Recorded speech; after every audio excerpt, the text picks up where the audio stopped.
की हाल चाल ने जनाब? तुसीं वेखदे पे हो अपना देश पंजाब टीवी ते मैं तुहाडा मेज़बान मोहम्मद नदीम खरल।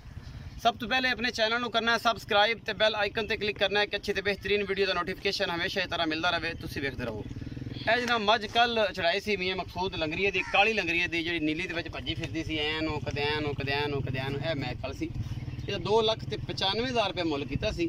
ये 2,70,000 रुपये की सेल हुई और जनाब दोस्त मुल्तान तो आए ने ते ये बजुर्गों को पुछ लैने की नाम है, कौन साहब ने, कित्थों आए ने, की मामलात ने, ये सारियां गल्लां।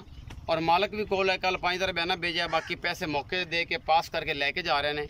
बाकी अल्लाह तआला दे रसूल दी सपुर्द कमेंट्स लेने, बजुर्गों के नाम पुछने किहड़ी जगह तो आए ने, नाल बेटे ने, नाल उन्होंने भाई ने, नाल उन्होंने तायाजाद ने, चचाजाद ने, वो नाल ने, उन्होंने भी पुछदे हैं सारी गल्लां ते मजीद जिहड़ा है जी उन्हां नाल गलबात करदे हैं जी। अस्सलाम वालेकुम जी। वालेकुम सलाम। की हाल है बुजुर्गो? अल्लाह दा शुक्र है। की नाम है जी प्यारा जी? सगीर अख्तर। सगीर अख्तर। बुजुर्गो कित्थों आए?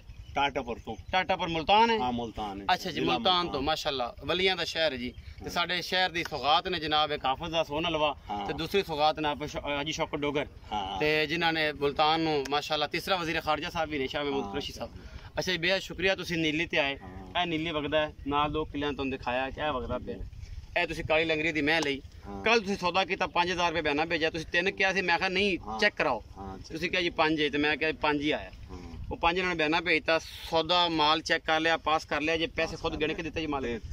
किन्ने % मुतमिन हो अपना देश पंजाब टीवी दी टीम? 100% मुतमिन। दोस्तां नूं की मशवरा दोगे? दोस्तां नूं मशवरा देंगे कि इन्हां कोल आण, कोई टेंशन कोई ठगी, कोई डर लग्या, कोई असीं पहली दफा आए ते मुतमिन जा रहे हैं। अलहमदुलिल्लाह कोई टेंशन किसी किस्म दी कोई मैनू दोबारा कहण दी लोड़ नहीं कि कमन दी लोड़ के असी बल्कि मिलन ते वास्ते आया नहीं ते आना ही नहीं सी। बड़ी मोहब्बत दी तुहाडी बड़ी नवाजिश है।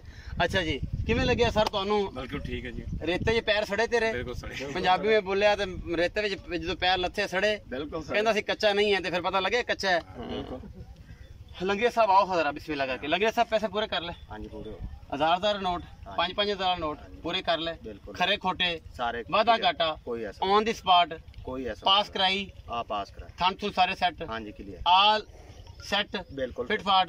चलो जी बेहद शुक्रिया बजुर्गों का, दोस्तों का, बजुर्गों का, वड्डियां बजुर्गों का, उस छोटिया बजुर्गों का, उन्होंने सारे दोस्तों जी मुहब्बत करते हैं, अपना देश पंजाब टीवी की टीम को सपोर्ट करते हैं। वो साडा कैमरामैन भी आता है, नाल पार्टी के कमेटी के मैंबरान भी आते हैं और जनाब साड़ी स्कूटर भी आती है और नाल अली असगर चौहान भी आता बोल एनीमल वाला। तो उन्होंने सारे दोस्तों का जी टीम वर्क है उन्होंने तुसीं प्रमोट करते हो, मुहब्बत देंदे हो, चाह देंदे हो। अगर मुहब्बत इस तरह रहोगे तो इंशाल्लाह नीली अपना देश पंजाब टीवी ते मिलेगी, किते नहीं मिलेगी। क्योंकि दोस्तों को पता लगता है जो नीली विच पैर सड़ते हैं, दसते हैं और मूँह ते थपेड़े वजदे ने गर्म हवा दे ते जनाब दसदी है कि मैं नीली ते आया हाँ और नीली ते जनाब लैके जा रहा मैं कि नीली का तोहफा। अपना बहुत सारा ख्याल रखा जे, जिंदगी रही तो फिर मिलांगे एक अच्छी मझ गां ते जनाब वच्छे ते झोटे नाल। अपना बहुत सारा ख्याल रखा जे। पाकिस्तान जिंदाबाद।